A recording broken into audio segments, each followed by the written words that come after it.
मेघालय में पिछले 8 दिन से चल रही इन्वेस्टिगेशन में मेघालय पुलिस को एक ऐसी चीज मिलती है जिसे देखकर पुलिस ही नहीं बल्कि पूरा देश ये सोचने पर मजबूर हो जाता है कि ये कैसे हो सकता है। मेघालय की कैपिटल शिलोंग से 55 किलोमीटर दूर चेरापूंजी की एक 300 फीट गहरी खाई में उस शख्स की बॉडी मिलती है जिसके मिसिंग होने की रिपोर्ट इंदौर की पुलिस को लिखवाई गई थी। इस वीडियो में दिख रहा ये कपल काफी खुश लग रहा है, लेकिन इस प्यार के पीछे धोखा, दिखावा और मुफ्त भी है। आओ देखें कैसे शतरंज की सबसे खतरनाक चाल वजीर नहीं बेवफा रानी चलती है। एक नई जिंदगी की शुरुआत स्टार्टिंग में ही खत्म हो गई। Welcome to the case study of Raja Raghuvanshi.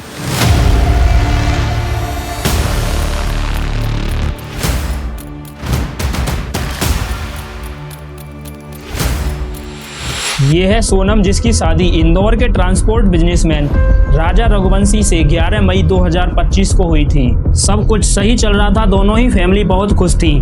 शादी के 9 दिन बाद 20 मई को दोनों हनीमून पर मेघालय को फ्लाइट पकड़ते हैं। यहाँ तक सब कुछ बिल्कुल सही चल रहा है। फिर 22 मई को चेरापूंजी के लिए एक स्कूटी रेंट करते हैं। राजा और सोनम का वेईसेडोंग वाटरफॉल देखने का प्लान होता है। बेसिकली इस वाटरफॉल को देखने के लिए आपको पैदल चलकर जाना पड़ता है। ट्रैकिंग की जाती है। डेकर रूट ब्रिज से होते हुए ये दोनों आगे बढ़ते हैं। ये ब्रिज पेड़ों की जड़ों से बने होते हैं जो टाइम के साथ साथ और भी मजबूत होते चले जाते हैं। लेकिन अब स्टोरी मोड़ पर आ चुकी है। इनकी मुलाकात 3 लोगों से होती है जो अपने आप को इंदौर का ही रहने वाला बताते हैं।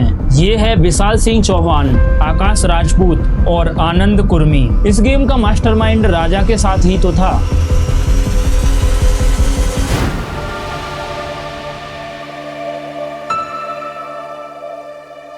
लगभग 1:30 पर राजा की बात अपनी माँ से होती है। वहीं दोपहर 2 बजे मात्र आधे घंटे बाद ही राजा की माँ उसे फिर कॉल करती है तो फोन स्विच ऑफ होता है। उन्हें लगा पहाड़ों की वजह से नेटवर्क प्रॉब्लम हो गई होगी। कातिल वो नहीं होता जो चाकू उठाता है, बल्कि असली कातिल तो वो होता है जो मुस्कुरा कर इशारा करता है। जब वो पांचों ट्रैकिंग करते हुए जैसे ही सुनसान जगह पर पहुंचते हैं, तभी आनंद और विशाल राजा के ऊपर एक धारदार हथियार से हमला करते हैं। राजा कुछ समझ पाता तब तक कई बार हो चुके थे। उसने अपने आप को बचाने की पूरी कोशिश की, लेकिन वो 4 थे और राजा अकेला। ये अंजाम देने के बाद वो राजा की बॉडी को एक 300 फीट गहरी खाई में ढकेल देते हैं। वहीं दूसरी तरफ घर वालों को चिंता होने लगी। हजारों कॉल लगाने के बाद भी राजा को एक भी कॉल नहीं लगती है। अगले दिन राजा की फैमिली इंदौर पुलिस को एक मिसिंग रिपोर्ट लिखाती है। वहां से खास रेस्पॉन्स ना मिलने पर राजा के दोनों भाई सचिन और राजव रघुवंशी मेघालय आते हैं। जब ये बात मेघालय पुलिस को बताते हैं कि राजा रघुवंशी और उसकी पत्नी सोनम रघुवंशी हनीमून पर मेघालय आए थे, लेकिन अब उनसे कोई कांटेक्ट नहीं हो पा रहा है। अब पुलिस केस की छानबीन करना शुरू करती है। कुछ दिन बीत जाने के बाद भी पुलिस सोनम और राजा को नहीं तलाश पाती। ये केस अब और गहरा होता चला जाता है। इन्वेस्टिगेट करते हुए पुलिस उस जगह पर पहुंचती है जहां से एक बॉडी के डिकम्पोज होने की स्मेल आ रही थी। 2 जून को इन्वेस्टिगेशन के दौरान 300 फीट गहरी खाई में एक डिकम्पोज्ड बॉडी मिलती है। जब ये बात पुलिस राजा के भाइयों को बताती है तो वो उसे पोस्ट होने की वजह से पहचानने से मना कर देते हैं। लेकिन तभी राजा के भाई सचिन की उस के हाथ पर बने टैटू पर निगाह जाती है। उस टैटू में राजा का नाम लिखा था। पोस्ट की रिपोर्ट में राजा के सिर पर इसी दाव से वार किया गया है। यहाँ तक कि स्टोरी में एक शख्स गायब था, सोनम रघुवंशी। क्राइम सीन पर पुलिस को ये रेनकोट मिलता है जो सोनम ने पहना था, लेकिन अब भी सवाल वही था कि सोनम कहाँ है। इस केस की खबर अब देश के कोने कोने तक फैल जाती है। अब लोग मेघालय के लोगों पर ये इल्जाम लगाते हैं कि राजा और सोनम के साथ वहां के लोकल्स ने लूटपाट की है, जिससे राजा हाथापाई के कारण घायल हो गया तो उसे 300 फीट गहरी खाई में फेंक दिया। वहीं सोनम को किडनैप किया गया है। तरह तरह के ब्लेम मेघालय के ऊपर आने लगे। इसी वजह से मेघालय पुलिस के ऊपर ये प्रेशर था कि वो इसे जितनी जल्दी हो सके उतनी जल्दी सॉल्व करे और सच्चाई लोगों के सामने लेकर आए। पुलिस इस ऑपरेशन को ऑपरेशन हनीमून का नाम देती है। पुलिस कई टीम बनाती है, जिनमें से एक टीम क्राइम सीन पर काम कर रही थी। दूसरी टीम ड्रोन थर्मल कैमरा के जरिए राजा को खोजने के बाद और गहरा इन्वेस्टिगेट करती है। थर्मल कैमरा वो होता है जो सिर्फ बॉडी के टेम्परेचर को रिकॉर्ड करता है। सबसे पहले राजा की बॉडी को इसी कैमरे से देखा गया था। एक और टीम होटल, रेस्टोरेंट और गेस्ट हाउस के सीसीटीवी कैमरा चेक करने में लगी थी। तो पुलिस की चौथी टीम उन लोगों से मिल रही थी जिन्होंने राजा और सोनम को गाइड किया था। दरअसल एक गाइड ने बताया कि उसने 3 और लोगों को राजा के साथ देखा था जो हिंदी में बात कर रहे थे। वो यहाँ के लोकल्स तो नहीं थे। यहाँ पुलिस को केस में एक नया ट्विस्ट मिलता है। ये जानने के बाद पुलिस को एक बात बिल्कुल क्लियर हो जाती है कि ये कोई एक्सीडेंट नहीं है, ये तो इस केस को प्लानिंग के साथ करने की कोई साजिश लगती है। और अब इस साजिश से एक खास शख्स की बू आने लगी। पुलिस को सोनम पर शक होने लगा। इस गाइड ने जब पुलिस को ये बात बताई कि उनके साथ 3 और लोग भी थे, तब इस बात को सीरियस लिया गया। 5 जून आनंद को पुलिस उसके घर से ही अरेस्ट करती है और उसी दिन विशाल और आकाश भी पुलिस की गिरफ्तारी में आ जाते हैं। 9 जून को सोनम भी गाजीपुर वाराणसी हाईवे पर बने इस ढाबे से गिरफ्तार कर ली जाती है, लेकिन यहाँ तक इस केस की कोई डिटेल सामने नहीं आई। राजा और सोनम इस ट्रैकिंग के दौरान अकेले नहीं थे। विशाल, आकाश और आनंद को 50,000 रुपए देकर बुलाया गया था इस केस को अंजाम देने के लिए। ये पैसे देने वाला कोई और नहीं बल्कि सोनम थी। ये तीनों राजा और सोनम को फॉलो करते रहे और इंतजार था एक इशारे का। सोनम ने 2 प्लान बनाए थे, प्लान ए और प्लान बी। प्लान ए में था कि मैं राजा को सेल्फी पॉइंट पर ले जाकर उसे धक्का दे दूंगी। अगर ये काम नहीं कर पाया तो प्लान बी के मुताबिक राजा जरूर मारा जाएगा। ऐसी क्या नफरत थी इसको इतने नए रिश्ते से, ये बात मैं आगे बताऊंगा। सोनम का मकसद एक ही था कि राजा को इस ट्रिप पर मारना ही है। प्लान बी के तहत इन तीनों के पास ये नींव दाव होता है जो इनके बैग में रखा हुआ है।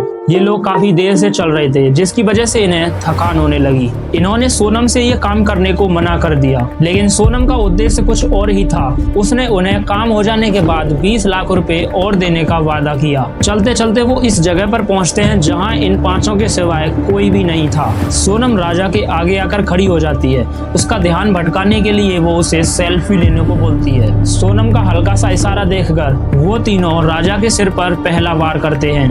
पहले बार में ही राजा के सिर में बहुत गहरी चोट होती है जिससे राजा जमीन पर गिर जाता है। सोनम पीछे हटती है और उन तीनों ने इस केस को अंजाम दिया।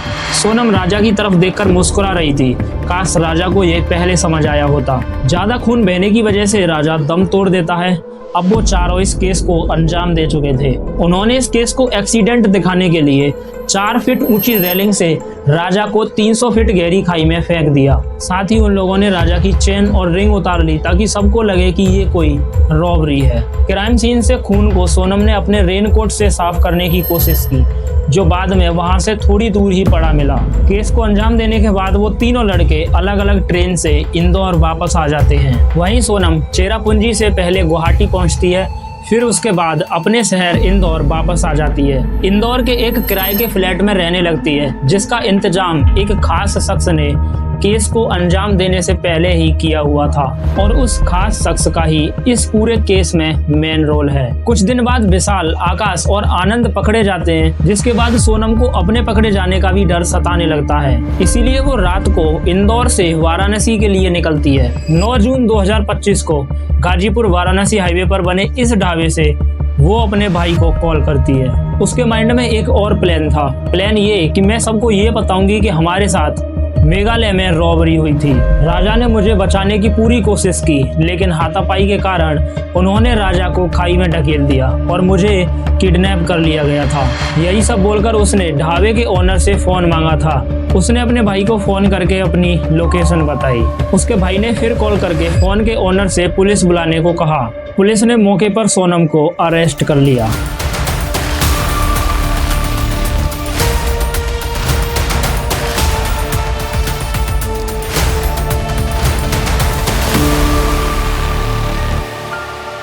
सोनम ने ऐसा क्यों किया?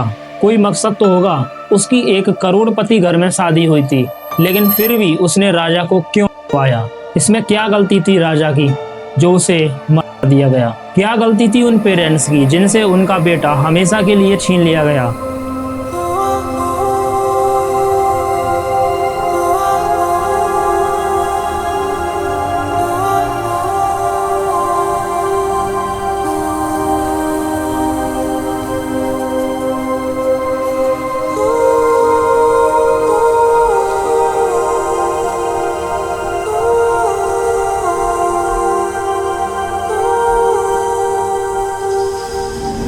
सोनम के पापा की एक प्लाईवुड की फैक्ट्री है जिसमें सोनम अकाउंटेंट का काम संभालती थी। उसी फैक्ट्री में राज कुशवाहा नाम का ये लड़का एज ए वर्कर काम करता था, जिसका अफेयर सोनम के साथ पिछले कई साल से है। सोनम इसी से शादी करना चाहती थी, लेकिन उसके पेरेंट्स इस रिश्ते से पीछे हटते हैं क्योंकि राज का फैमिली बैकग्राउंड और कास्ट सेम नहीं थी। सोनम के फादर उसकी शादी राजा रघुवंशी से करवाना चाहते थे, जिसकी प्रोफाइल उन्होंने एक डेटिंग ऐप पर देखी थी क्योंकि उनकी कास्ट और बैकग्राउंड दोनों ही सेम था। सोनम खुश तो नहीं थी, लेकिन फैमिली प्रेशर की वजह से 10 फरवरी को इनका रिश्ता पक्का होता है। सोनम ने राजा को मना करने की जगह राज कुशवाहा के साथ मिलकर राजा को रास्ते से हटाने का प्लान बनाया। दरअसल प्लान ये था कि हम किसी लेडी को मारकर जला देंगे जिससे लोगों को ये लगे कि सोनम को तो किसी ने मारकर जला दिया है, और फिर हम दोनों शहर छोड़कर कहीं दूर चलेंगे। लेकिन ये सब करना बिल्कुल भी आसान नहीं था, इसीलिए उन्होंने इस प्लान को अवॉइड करना सही समझा। प्लानिंग करते करते शादी की तारीख नजदीक आ गई। 11 मई 2025 को राजा रघुवंशी की शादी सोनम रघुवंशी से होती है। कौन जानता है कि इस मुस्कुराहट के पीछे कितनी नफरत है। यहाँ 7 जन्म के वादे किए जा रहे हैं तो वहाँ 50,000 रुपए में ही मर्डर करने की साजिश की जा रही है। 15 मई को सोनम ससुराल से अपने घर वापस जाती है। राज और सोनम ने 15 से 18 मई के बीच में ही ये सब करने का प्लान बनाया था। सोनम ने राजा को बिना बताए मेघालय की फ्लाइट बुक कर दी। उसने ही राजा को अपनी सारी ज्वेलरी पहनने को कहा था। बैकअप में राज ने सोनम के लिए इंदौर में ही एक फ्लैट बुक किया था। केस को अंजाम देने के बाद वो इसी फ्लैट में रुकी थी, लेकिन इन तीनों के पकड़े जाने के बाद उसे भी डर लगने लगा, इसीलिए वो इंदौर से वाराणसी जाती है। खुद को इनोसेंट दिखाने के लिए खुद ही अपने भाई से कांटेक्ट करती है। राजा के अंतिम संस्कार पर राज भी सोनम के पापा के साथ राजा के घर आया हुआ था। इस केस को सुनने के बाद बिल्कुल भी यकीन नहीं होता कि ये सब सोनम ने किया था। अच्छी फैमिली और अच्छा हस्बैंड मिलने के बाद भी मानो जैसे सोनम की बुद्धि पर पानी फिर गया हो। अब ये केस कोर्ट में जा चुका है, लेकिन सोनम के वकील का कहना है कि ये लड़की निर्दोष है। लड़की पूरी तरह से निर्दोष है। लड़की को बलि का बकरा बना करके पुलिस उस पूरे केस को क्लोज अप करना चाहती है। अगर अब भी इतनी सच्चाई सामने होने के बावजूद भी सोनम को जेल नहीं हुई तो सोचो अपने देश के कानून के हालातों के बारे में। ये मेरी इस चैनल की पहली केस स्टडी डॉक्यूमेंट्री है। आगे और भी मिस्टीरियस केस स्टडी देखने के लिए चैनल को सब्सक्राइब कर देना। अभी मुझे आपके सपोर्ट की जरूरत है, सो थैंक्स फॉर वॉचिंग।